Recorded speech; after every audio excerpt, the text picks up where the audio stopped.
What makes a research study high quality? This is one of the most important and often most confusing questions for educators trying to become more evidence empowered. You might find a study with an impressive conclusion, a catchy title, or glowing media coverage, but how do you know if it's actually trustworthy?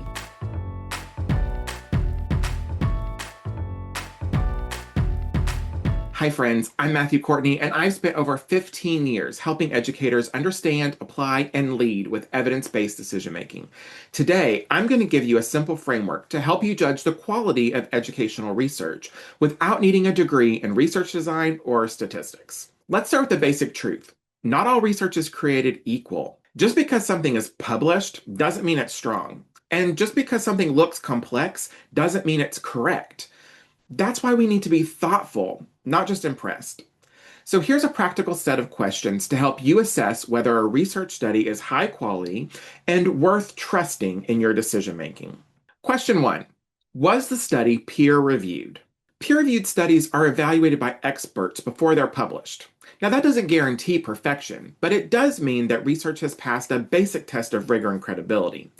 You can usually check this by seeing if the article is published in a scholarly journal or through a university press. Now, not everything that's useful comes from peer-reviewed journals, but if you're trying to evaluate strength, peer review is a great place to start. Question 2. Is the sample size appropriate? In this case, size does matter. A study with only 5 teachers or 12 students may tell an interesting story, but it likely won't give you reliable and generalizable results. So you have to ask yourself, how many participants were involved? Were those participants similar to the students or teachers in my context? Is the sample large enough to detect real effects and not just flukes or the results caused by confounding factors? Larger, more diverse samples often make findings more trustworthy, especially in quantitative research. Question 3. Was the study design strong? Different types of questions call for different designs, but generally we want to see a thoughtful structure. For example, you can ask, did the study include a control or comparison group? Was it a randomized control trial or maybe a well-structured quasi-experimental study? In qualitative studies, did the researchers explain thoroughly how they collected, coded, and interpreted their data? Look for clarity and transparency. A strong study explains what it did and why, and in a manner that another researcher could repeat the study on their own. Here, details matter. Question 4. Were the findings statistically and practically significant? It's easy to get distracted by p-values and effect sizes, but here's the main point. Statistical significance tells us that the results probably didn't happen by chance. Practical significance tells us if the results actually matter in real classrooms. For example, a study might find tiny improvement in reading fluency that is statistically significant. But if it's just a 0.5% gain, the strategy might not be worth the time and resources it takes to implement in your school. So ask, are the results meaningful for teaching and learning in my setting? Question 5. Did the authors name their limitations? No study is perfect, and a good, mature researcher will openly admit that. A high-quality study will include clear limitations. This helps you to understand where the study might fall short and how confident you should be in its findings. Be wary of any article that acts like it has all the answers without acknowledging the trade-offs, challenges, or the need for future research. Caution is a strength, not a weakness. Question 6.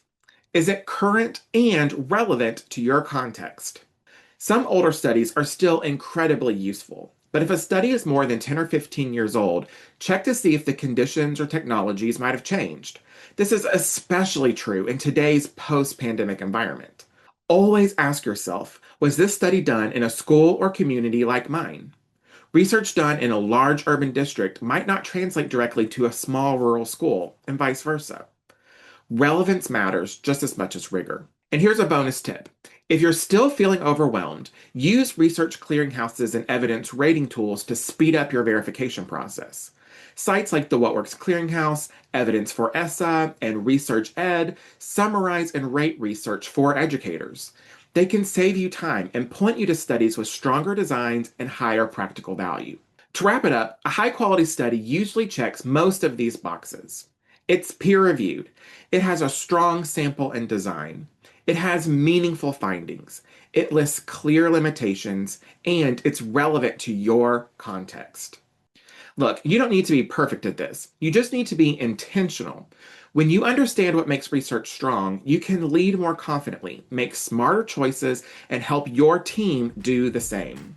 If you found value in this video today, make sure you like and subscribe, and check out the next video in this series where we'll break down what each section of a research article actually tells you and how to use that knowledge to speed up your reading. I'll see you next time.